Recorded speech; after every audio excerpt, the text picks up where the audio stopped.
Hello students, मेरा नाम है अरविंद शर्मा और ब्रूडोज नॉलेज सेंटर में आपका स्वागत है।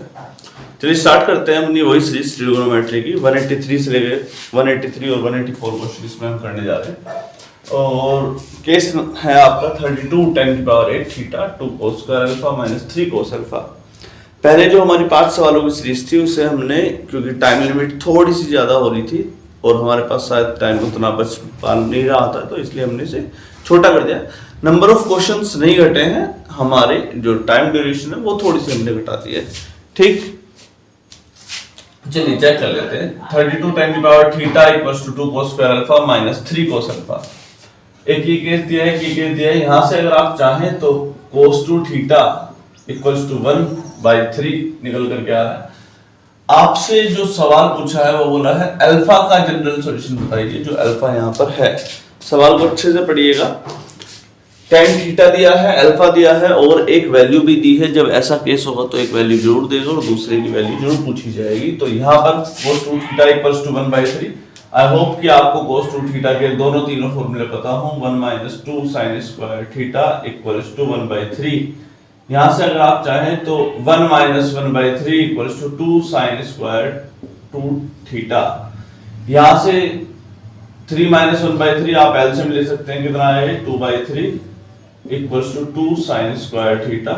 और यहां से आपके पास sin स्क्वायर थीटा आ गया है कितना 1/3। ठीक, पहला केस।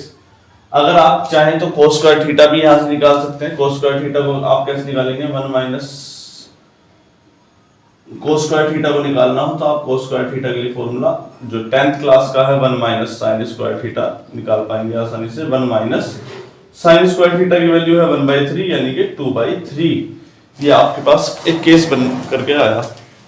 तो आपने cos 2 थीटा से sin स्क्वायर थीटा की वैल्यू निकाली, cos 2 थीटा की cos स्क्वायर थीटा की वैल्यू निकाली। यहां से आपके पास 10 की पावर 8 थीटा का कुछ चांसेस बन सकते हैं। आप 10 स्क्वायर थीटा की वैल्यू निकालिए। sin square theta upon cos square theta 1/3 upon 2/3। 3 से 3 कट गया तो ये कितना आ गया 1/2। अगर आपको 10 की पावर 8 थीटा निकालना है तो आप 2 की पावर कितनी चढ़ाएंगे? 4 चढ़ाएंगे। 2 2 जा 4 2 जा 8। 2 की पावर 2 4 जा 8 2 4 जा 8। 10 की पावर 8 थीटा कितना आ रहा है? 1/2 की पावर 4 1/16। यहां पर से आपके पास एक केस जनरेट हुआ। 10 की पावर 8 थीटा जो यहां पर आया वो आया 1/16 equals to 2 cos square alpha minus 3 cos alpha. ये आपके पास एक केस बना। ठीक, 16 2 जा 32। ये आपकी क्वाड्रेटिक इक्वेशन मुझे बनती हुई नजर आ रही है। 2 cos square alpha minus 3 cos alpha. ये 2 को इधर लेके जाएंगे तो माइनस का 2 इक्वल्स टू 0। ये क्वाड्रेटिक इक्वेशन आप 10th क्लास में या 9th क्लास में सोल्व करके बैठे होंगे। 2 2 जा 4। सबसे पहले हम क्या करते हैं, इसको एक जनरलाइज इक्वेशन आपने अगर ऐसी ना देखी हो तो मैं बता देता हूँ ये कैसी आपने देखी होगी। 2x² माइनस का 3x माइनस का 2 इक्वल्स टू 0। ये quadratic equation I hope so कि आपने सोल्व करी हो। और इसका वैल्यू आप कैसे निकाल देते हैं? 2 2 जा 4 और साइन फिर यहाँ का देखा करते थे। साइन कैसा है? नेगेटिव का।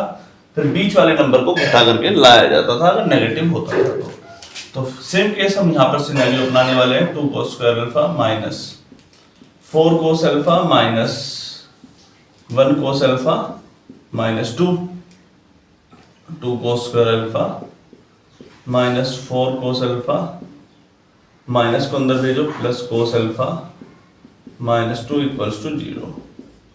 यहां से कॉमन क्या आ रहा है? यहां से कॉमन आया है आपका 2 cos अल्फा। और क्या बचा? यहां पर बच रहा है cos अल्फा माइनस 2 प्लस 1 यहां से कॉमन बचा है। यहां से क्या आया? cos alpha minus 2 equals to 0। तो एक केस जनरेट हो रहा है cos अल्फा माइनस 2 इक्वल्स और 2 cos alpha plus 1 equals to 0। ये केसेस आपके सामने 2 केस जनरेट हुए।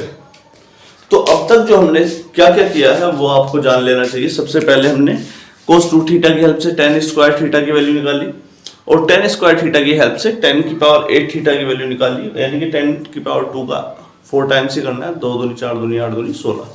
तो 10 की पावर 8 थीटा आया। कोस अल्फा में आपने एक इक्वेशन बनाई है, क्वाड्रेटिक इक्वेशन तैयार हुई, देन आफ्टर आपने एक सॉल्यूशन निकाला। तो अब आई होप सो कि इसकी आवश्यकता नहीं है क्योंकि आपने ये सोल्व कर लिया है, तो इसे हम हटा देते हैं। अब रियलिटी इज कि आपको अल्फा की वैल्यू निकालनी है, लेकिन अल्फा क्या है? Cos alpha. कोस अल्फा की वैल्यू कहां से खत्म होती है? -1 से 1। कोस अल्फा की लिमिट क्या है? -1 से 1। तो कोस अल्फा यहां से पहली वाली इक्वेशन से -2 = 0 जो आ रहा है, कोस अल्फा की वैल्यू कितनी है? 2। क्या 2 आ सकती है? नहीं आ सकती है। कोस अल्फा की लिमिट तो -1 से 1 तक ही है, क्योंकि इसकी रेंज इसके आगे नहीं जा सकती। शायद आपको इसका ग्राफ याद हो, याद नहीं है तो मैं याद दिला देता हूँ। कोस अल्फा का ग्राफ कुछ ऐसे जा रहा होता था, याद है?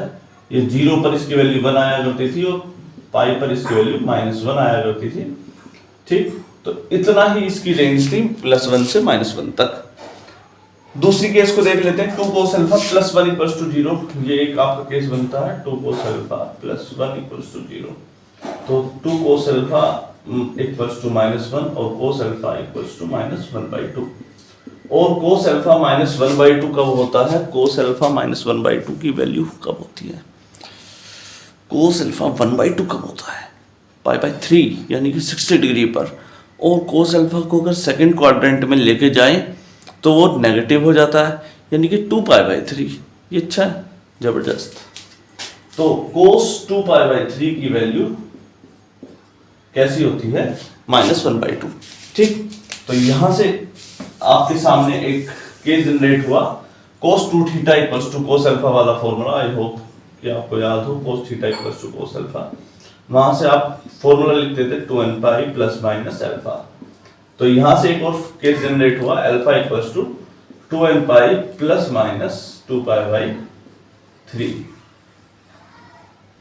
ये आपका सॉल्यूशन आया। तो इसमें से ऑप्शन नंबर 2 आपका मैच कर रहा है। आई होप सो कि आपको केस समझ में आया होगा। ज्यादा डिफिकल्ट इक्वेशन नहीं थी, इजी थी। आप थोड़ी सी मेहनत करते तो आई होप सो कि आप इस सवाल को आसानी से कर पाते। ठीक, आगे बढ़े। 183 नंबर केस कंप्लीट होता है, 184 पर चलते हैं।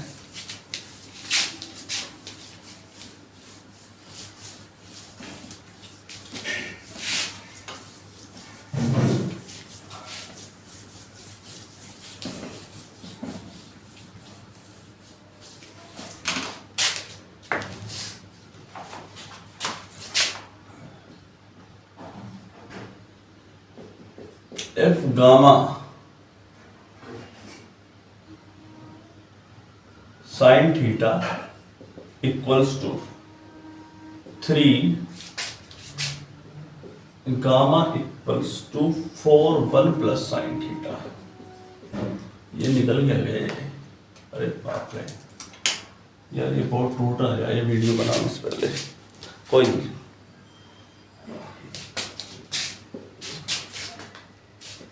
Theta greater than and equals to 0 and less than equals to 2π। Theta greater than and equals to 0 and less than equals to 2π। सवाल देख लीजिएगा। देन थीटा की वैल्यू पूछिए। देन थीटा क्या है?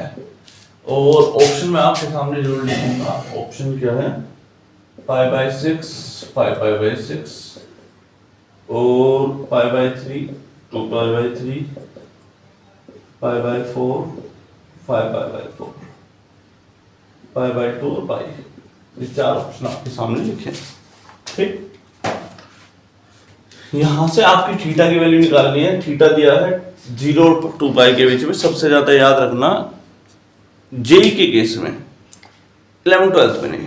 11 12 में कोई कंफ्यूजन नहीं है, ना 10th में कंफ्यूजन है।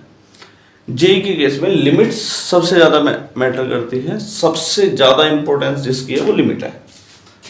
तो गामा sin थीटा = 3, यहां से आप चाहें तो गामा की वैल्यू निकाल दीजिएगा। कितनी आ रही है? 3/sin theta. पहली इक्वेशन ये मल्टीप्लाई में था, यहां गया तो डिवाइड में, यहां गया तो डिवाइड में जाएगा। इस इक्वेशन को आप सेकंड नंबर इक्वेशन में रखेंगे। 3/sin थीटा = 4 ब्रैकेट में 1 + sin थीटा। मल्टीप्लाई करेंगे 3/4 को इधर ले जाइए, या फिर 4 को वहीं रहने दीजिए, sin थीटा को इधर भेज देते हैं। 4 sin थीटा 1 + sin थीटा। अंदर मल्टीप्लाई करेंगे तो क्या आएगा? 4 साइन थीटा, यहाँ पे कर देते हैं 4 sine theta plus 4 sine square theta equals to 3। इसे इधर ले जाते हैं, केस क्या बना आपका 4 sine square theta plus 4 sine theta minus 3 equals to 0। 4 तिया 12 घटा करके लाना है।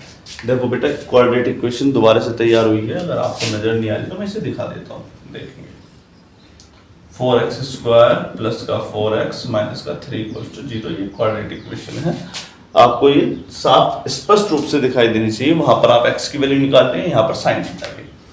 4 3 जा 12 और साइन कैसा है यहाँ पर माइनस का, तो घटा करके लाना है। इसको कितना लाना है 4, तो 4 sine square theta plus 6 sign theta minus 2 sine theta. देखो जरा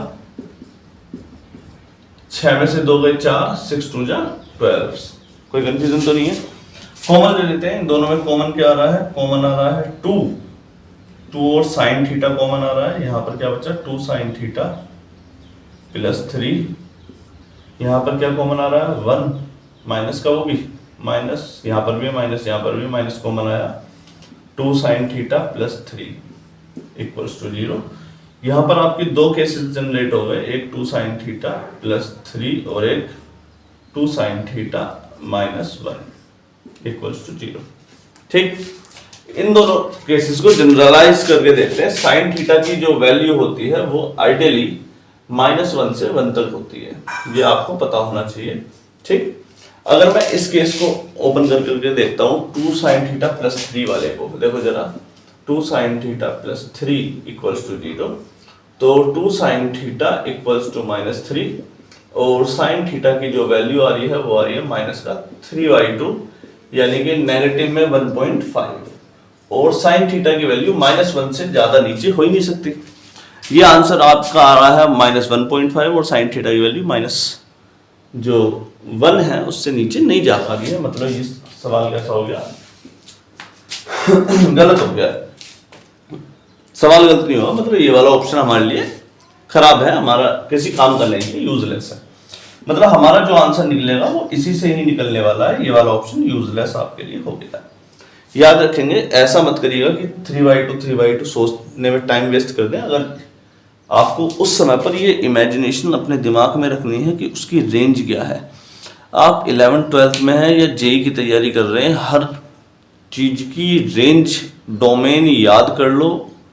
कोई ऑप्शन नहीं है कि एग्ज़ाम में सोचना पड़ेगा। शायद हर दूसरे तीसरे चौथे सवाल में रेंज और डोमेन किसी न किसी फंक्शन की सोचनी पड़ेगी। हमने एक डोमेन और रेंज पर वीडियो बनाई है, बहुत ज़बरदस्त खतरनाक वाली, वो देख लेना जब कभी समय मिले तो, कहीं ना कहीं तो मिल ही जाएगी।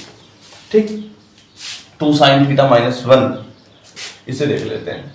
2 साइन थीटा -1 इक्वल्स टू 0 और 2 sine theta equals to 1। Sine theta की वैल्यू आई है आपकी 1/2। साइन थीटा 1/2 कब होता है? साइन थीटा 1/2 होता है फर्स्ट क्वाड्रेंट π/3 में, यानी कि 30 डिग्री एंगल में। ठीक, सवाल अब शुरू होता है। साइन थीटा की वैल्यू आई π/6। उसने बोला लिमिटेशन है 0 से लेके 2π, 0 से लेके 2π, यानी कि 360 डिग्री में आंसर बताओ। कहां पर? यहां से 0, 90 डिग्री, 180 डिग्री, 270 डिग्री और 360 डिग्री। ठीक, यही केस है। साइन थीटा कौन कौन से क्वाड्रेंट में पॉजिटिव होता है? देखो फर्स्ट क्वाड्रेंट में तो सब पॉजिटिव है।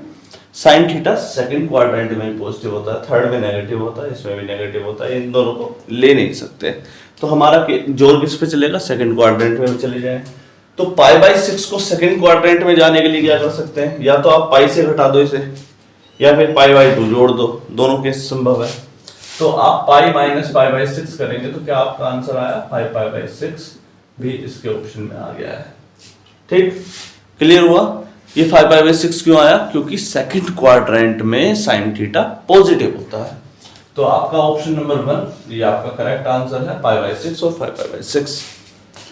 तो आई होप कि वीडियो आपको अच्छी लगी हो तो फिर थैंक यू।